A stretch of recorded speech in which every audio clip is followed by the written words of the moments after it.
Welcome to Pigeon Talk One-on-One, topic with conditioning, preparation, and system. Pigeon Talk with Jaime Lim and Aaron Claudio. Pigeon Talk One-on-One, powered by Delomi Probiotics, Bear Sale, Wingmaster, Bona Mix, Royalties, Victory, Gasty Pro, Burlington, Mikusin, Haggis. Mas masaya pa ako. Kasi alam ko gagamitin ko yan kung gagamitin kong breeder o gagamitin ko lalo plier, nagkasakit. Yung nga malalakas na plier, hindi pa nakakapag-perform na maayos, yung pa kayang galing sa sakit, tapos ililipad mo. So, yung talaga ang sistema na ano. Kaya pag malakas ang ibon, kahit wala kang ganong gawin, malakas talaga. Pero pagka mahina, wala, aalagaan mo talaga. Hindi naman pwede sa atin yun pagka gano'n. Kaso minsan pagka nagsisinga mo na lang, halimbawa, okay, banded, no choice ka na eh.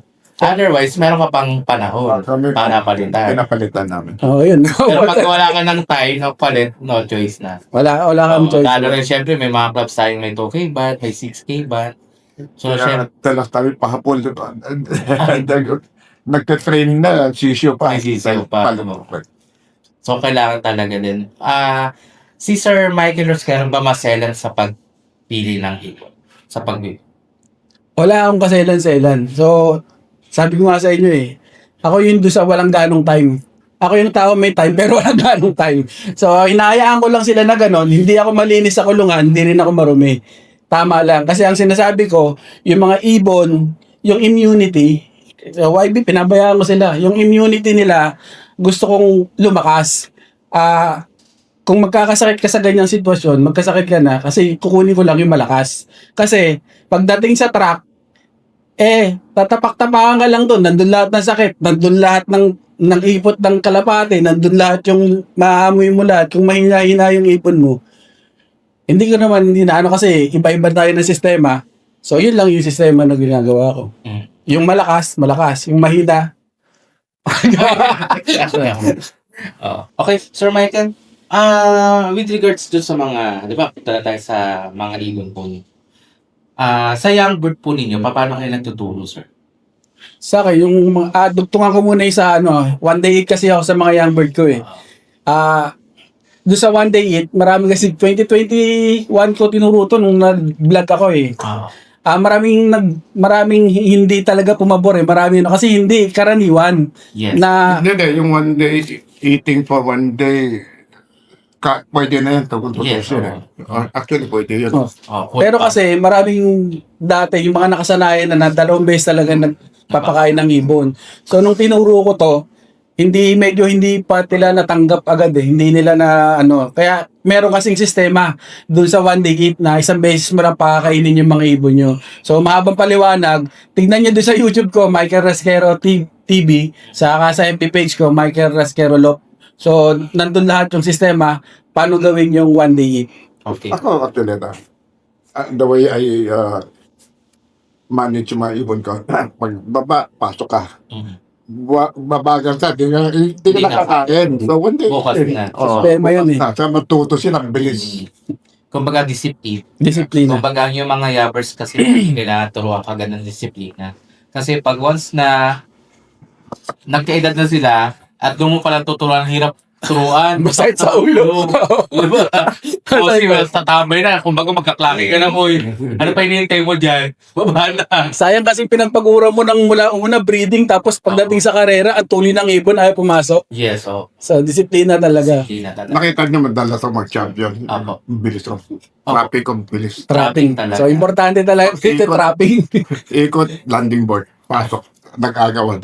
Nakikita ko yun. Kasi hindi mo naman pwede sabihin, ayaw pumasok. Paano ka mag-champion kung ayaw pumasok? Tama. Hindi mo magiging reason yun Sayang yung bilis. Oo, sayang yung Sayang yung panahon, sayang yung pera mo na ginugol doon. Tapos bandang uli ayaw pumasok ng Ang ibon. bad ko, may bonus sila, top 10. top 10. Nice. Whatever happens, pumasok. Diba? Bonus to. Ay, talaga motivated. Wala. Pinag-review nila yung traffic ko. Now, mostly naman sir, kapag kayo pauwian ninyo, kitang-kita naman ng mabilis talaga yung traffic. Kasi pagka ano, lalo kapag pagod na kasi tutulak mo na lang. Tok-tok lang kami. Tok-tok lang. Ayun na maganda. Ibon motivated, tapos Lapman motivated din. Yes. Parang Perfect combination for rating, di ba? Ganun lang. Mostly ganun talaga pagka ano. And then, di ba, paano ka magtuturo ng young bird? Mataas ba yung lock mo? Yung nasa sistema kasi, mas, Kaya anong Anong floor? palapar? nasa ano na ako, siguro nasa fourth floor yung Fourth ano ko floor. eh. Mataas na. Yung love ko eh. Sa akin, bale, parang pot-plot. Nagka-cuts ka ng feather? Hindi, depende. So, pagtuturo ko ng YB, siyempre, pag walay, inakit ko na lahat sa taas yan. Pagka inakit ko na yung YB, may bakuna na, tapos hindi na sila kakain ng pellet, puro buto na. Puro breeder mix na o flyer mix. Tapos, bibiuhin ko sila doon ng 1 month. 1 month. So, 1 month silang nakaano. Kasi hindi pwedeng YB sa akin eh. Kasi nga, sobrang daming dumadaan ng ibon doon. Eh, yung YB kasi, Daanan. oo, yung YB kasi, pagka napasama sa malayo, Oh, wala na eh. Talaga. tapos pagka bumalik sila, durog na katawan. Saan ba lock mo? Sa may Caloocan po, North Tala. Okay. Ang dami nag-iibot dyan. Dami, daanan din. So, ginagawa ko, pagka viewing na sila, 1 month, tapos nandun lang sila, bababa, pagkatapos na pawala ko sila lahat. Mas, Bago ka pa nagpakawala, nagpapaligo ka muna. Bago mo. hindi ko sila binabasa, hindi ko na sila inaano eh. Kasi yung iba, bago, halimbawa, naka-viewing na sila, so marunong sila sa trapping. Pagpapakulan nila, papaliguan muna nila yan, tapos saka yan. Para nandun sila sa lunch. Yun nga, baka mahulog. Siguro niya pwede sa lunch break. Kasi kung nag-o'clock, 10 o'clock to 2 o'clock, doon lang sila makalabas. Basta mainit. Pag di mainit, hindi lalabas. Hindi lilipad yan. Tapos busog sila. Oo. So, ganun din yung Ay, pag system. nabasahe mo, baka mahulog eh. Yun lang. Oo, yun nga. Kaya nga, isa rin yun sa dahilan na hindi ako nag-aaral ng YB na parang 1 month pa lang tuturuan na ako. Ano kasi nga, yung kulungan, medyo mataas. Pag nalaglag, pupulutin lang doon ng mga bata, mahirapan din sa Meron- umangat. May nagsasoli na pag may nahulog sa'yo. Wala eh. Wala. Ang masakit na katotohanan sa pansier, Sir Aaron, parang sa 100%, yung mga nagsusoli, parang mga 1-3% lang, parang ganun. Hindi ko alam kung bakit, pero sa tagal ko nag-ibon, 2011 hanggang ngayon, parang 2 lang ata yung nagsoli ng ibon sa akin, parang ganun. Okay. Kuwan ka sa mga kapatids. Dapat ikuan natin yung gali dito sa Pilipinas na kung hindi iyo, balik mo lang. Yes. Alam sa Europe o sa US, other country, Japan or Singapore, pag hindi sa kanila, sinusoli nila.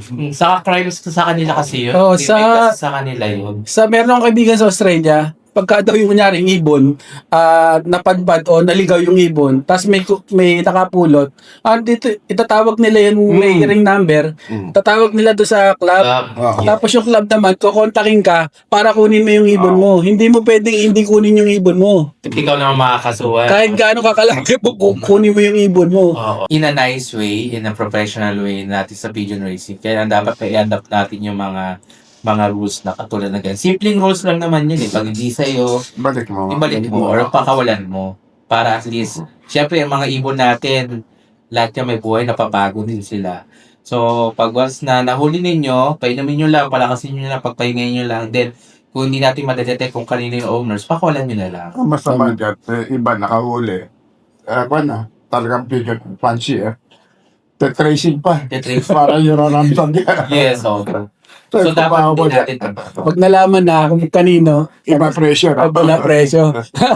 Pero boy, meron na tayong ginagawang batas regarding dyan. So parang nasa, kung di ako nagkakamali, nasa second reading na po yata yung sa About anti-lambat natin. Anti-lambat. Even So, pumasok sa lock mo, nearly, kasi naka-registered mga ibon yan. yes. So, Pag nasa poder mo, tapos hindi mo sinuli, kung din yan ha, illegal yan. illegal. Oo.